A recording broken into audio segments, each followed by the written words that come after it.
Salut tout le monde, on se retrouve pour faire notre petit point hebdomadaire.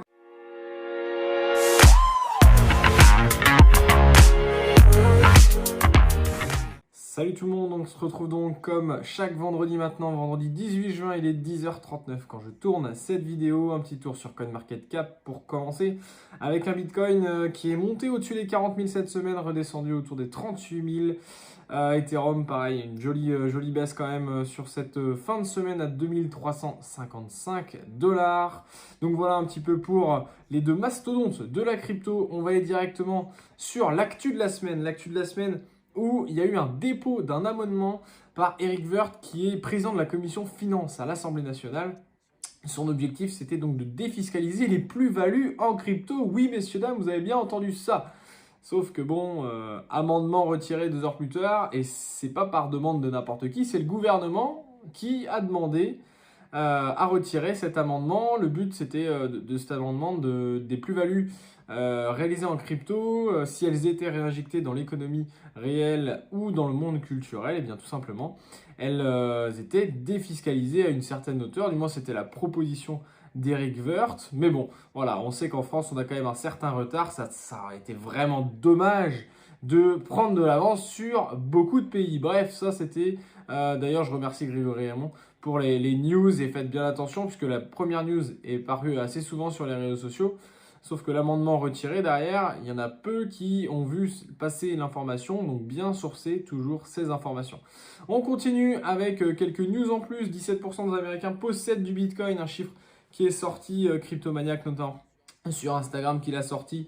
Les instances financières internationales qui n'aideront pas le Salvador dans sa transition vers le Bitcoin. Tu m'étonnes, tiens donc c'est bizarre, on va quand même pas casser l'hégémonie des banques au niveau international.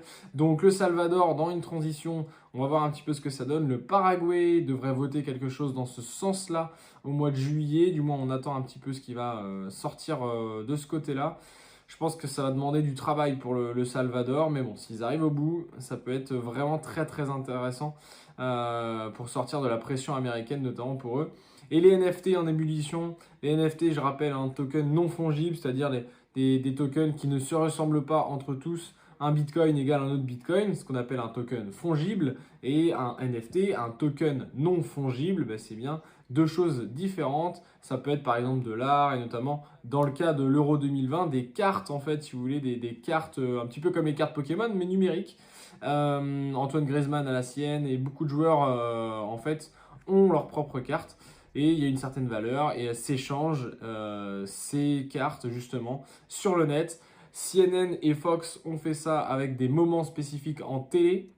Et puis on a la NASA aussi qui a mis son nez dedans, donc très intéressant là-dessus. Et puis un petit focus sur le top 50 des cryptos présentes en 2015. Et ben, on se rend compte qu'il n'y en a que 9 qui sont toujours là en 2021. Évidemment, Bitcoin, XRP, Litecoin, Dash et Dogecoin pour le top 5 de 2015 qui sont toujours là. Certaines ne sont plus dans le top 5, notamment je pense à Litecoin et Dash. On retrouve du Stellar, du Monero, du NEM. Et puis regardez, le 50e, c'était Tether. Donc Tether, tout le monde dit un petit peu comme il le souhaite là-dessus. L'USDT avec une capitalisation à 451 600. Autant dire rien du tout par rapport à ce que ça représente aujourd'hui.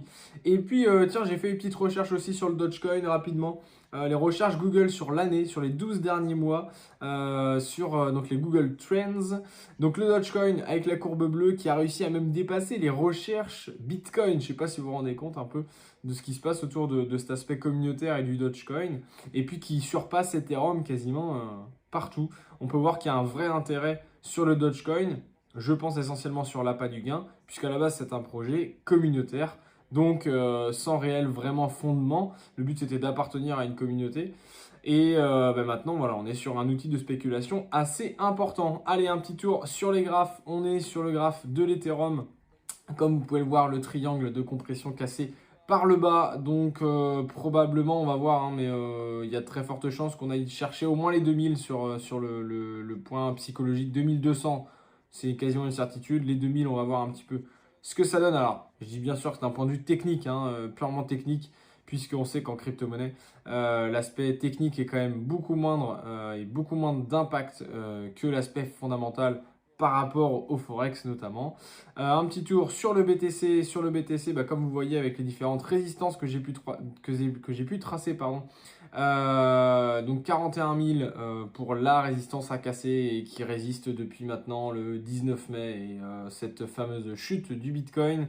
On oscille toujours entre 35 et 40. En gros, c'est à peu près ça. On a une grosse résistance à 31. On va voir un petit peu par la suite comment ça va évoluer. Et d'ailleurs, là-dessus, je vais enchaîner avec deux scénarios possibles. Un premier scénario d'une Bitcoin season, donc une explosion à la hausse vers les 80K. Dans ce cas-là, les altcoins pourraient baisser fortement avant de repartir. Ça serait, l'un des scénarios possibles à voir là-dessus. Et puis un autre scénario, c'est un Bitcoin qui revient autour des 42 avant de tomber autour des 20 000 directement. Donc un magnifique bear trap. Le scénario peut-être le plus probable d'ailleurs, au vu des différentes positions qui sont actuellement. On attend la fin du mois de juin pour avoir les différentes confirmations. Allez les amis, c'est terminé pour aujourd'hui. On se retrouve sur les réseaux sociaux, sur la Crypto Team évidemment, sur Telegram. Et on se dit à très vite. Allez, ciao ciao.